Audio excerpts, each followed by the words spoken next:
An important part of lore in any world that you're creating is history. You want to have a backstory about what's going on in the world, right? Well, I created one for Labyrinthum, and you will notice that I have the dates in the books close to 3,000. So the years are almost at 3,000. There's a good reason for that. So I did write some text about the history of this world. So I'm just going to read this to you and clarify a few things about it. So nearly 3,000 years ago, a great war raged across the world between man and the beasts of the Nether. The war ended and Nether portals went into ruin. That's why you've got all these ruined portals everywhere. Before this time, there was an uneasy trade alliance between the two dimensions. The piglins wanted gold, while the humans received whatever they saw fit. In particular, they wanted quartz, as well as some things for... let me just say that the quartz was important for technology, and things like netherwort was really, really important for the apothecaries. You know, the potion makers, the clerics, basically. So, with those things cut off, well, this of course, brought mankind into a kind of dark ages where they lost a lot of the technology, and, well, the clerics certainly didn't have much, although there were some supplies of netherwort. It was quite limited, but no quartz, unfortunately. So, continuing on. In recent years, man discovered a way to build new portals and venture into the Nether once again. The Piglin Society was in ruins, and they have no recollection of their past alliance. Humans, on the other hand, have books, which is why I write a lot of books. So yes, there will be history books from way back then, strangely enough, in the same dialect. So, however, they were extremely suspicious and attacked anyone who did not bear any gold. If you've got gold, that means you're a good person. Or they just want it, but they're not going to attack you. With the discovery of netherite, the militaries of the world wanted access to outfit their soldiers. But netherite was extremely rare. But due to the incursions by man, it was once again becoming dangerous to travel to the Nether. People still wanted to obtain quartz for their devices, though. So, yeah. So, technology is coming back. That's why this is kind of a industrial age type of society, but it is fantasy. And no, it is not steampunk. Let me just say that. No steampunk. There are machines, yes. But they're run by an unusual form of electricity. I guess you could say that. So it appeared that over the nearly 3,000 years of no contact, Enderman and Piglins were striking up an alliance. So, you know, Endermen, of course, are in the warped forests, but we'll come to the end eventually. Endermen started appearing in the overworld, as piglins would die as soon as they crossed over. Endermen were starting to do the dirty work of the piglins, mostly in cases of sabotage. You know, they steal blocks. Unfortunately, the presence was opening up a fissure that man could not pinpoint, but this evil intrusion was causing the undead to rise. Zombies and skeletons? Yeah. As well as other creatures like, well, creepers. And I guess phantoms? I don't think they're undead, or are they? Good question. They came out at night and populated the labyrinths underground. Labyrinthum.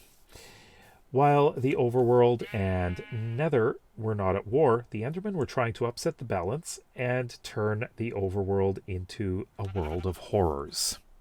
So the Endermen are the masterminds behind all this stuff going on, right? So what is going on, huh? Well, let's just talk about this for a moment.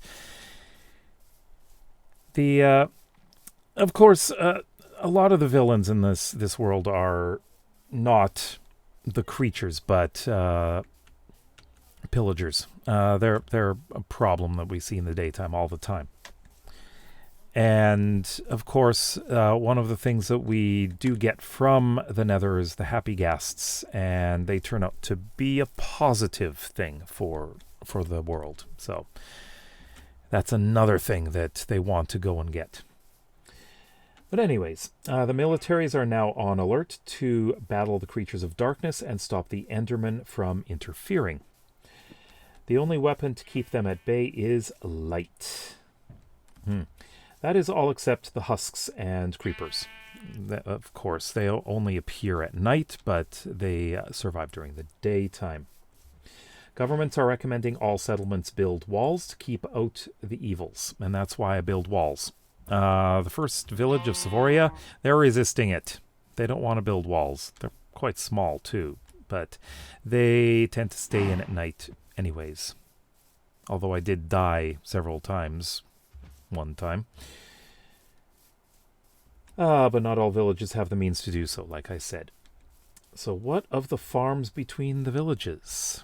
And what of the travelers? People traveling between. So, yeah. They, of course, have to deal with these kinds of things, so that is still dangerous. And this is only part of the history. So, of course, there are other things that I need to figure out. During that 3,000-year period, what happened in the overworld? Now, I'm not 100% clear because I haven't developed a lot of it yet. I just have this basic concept between the overworld and the Nether. The end I have not mentioned yet, but the end is going to come. I'm going to be dealing with that probably during this season because I do want Elytra. So I am going to have to go and defeat the dragon, and that is going to be some more lore that I'm adding to the story. But when you look at the countries that I've got at the moment in this world, right? So let's take a look. Right over here, it is dark. Let's do this. Now it's light. So, of course, this country is fairly peaceful. Hasn't really had to deal with wars, and I would say this is the most powerful country that I'm creating at the moment. This country is much larger. This is going to be a really big country here. And this one is more, like I've mentioned before, it's Japanese themed. They do have warriors in this village up here. This is a warrior village where they train. So yeah, they are more battle ready or battle oriented, but here we've got military as well. But over here, this one's interesting. Spanish themed, Norse themed, and kind of English themed. So I need to figure out locations of battles in the past, as well as how well everyone gets along between the different countries. I haven't really done anything about that, and that's part of the fun of this. I'm going to be developing this over time. And there will be other countries as well. There will be magic that I need to deal with. That's one thing that they were able to keep, that is enchantments. So there's also going to be other magic that I would like to play around with, but it's, I guess you can say it's locations that have high levels of magic. And that of course, involves partially this village. Right here, this weird village. Some kind of strange magic has caused this village to be like this. I will be rebuilding this village, but it's going to be an odd village. This country also, I would say, is got a really large amount of magic involved in it, because we're going to have some sort of magic academy on this very unusual mountain. So yeah, I want to make a magic academy up here. But not that. So yeah, this is going to involve a lot of magic here.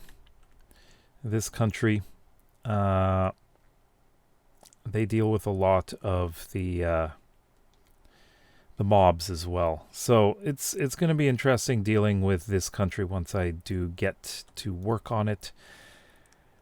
And it's going to be fun, I think. But I think the big thing is I'm going to have books everywhere. Now, going back over here, so I will be right here.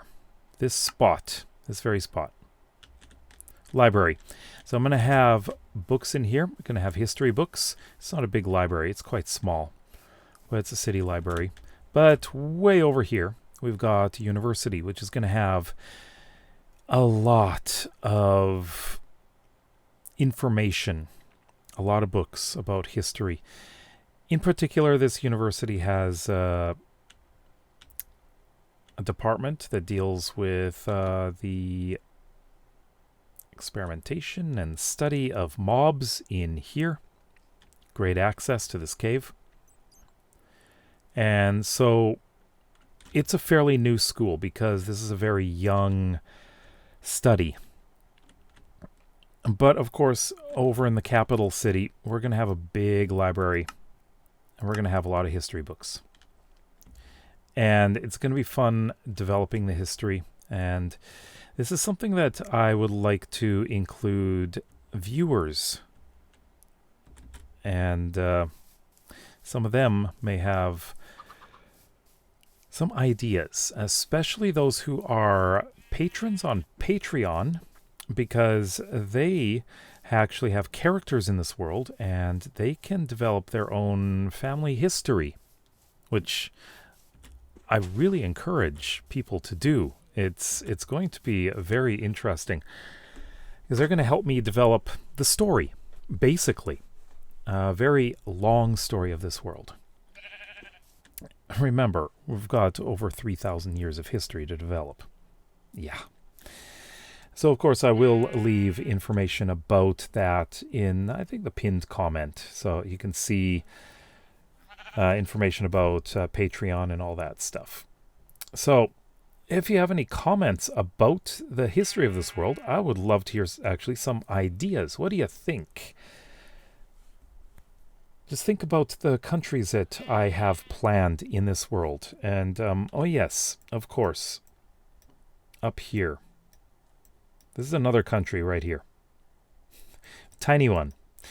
So yeah, let me know what you think in the comments with your own ideas. I may or may not use them. It really depends on if it fits. I might adjust them as well. But let me know in the comments below. If you like videos like this and would like to see some more, then please consider subscribing to this channel as well as my main one. We'll see you tomorrow. Bye-bye.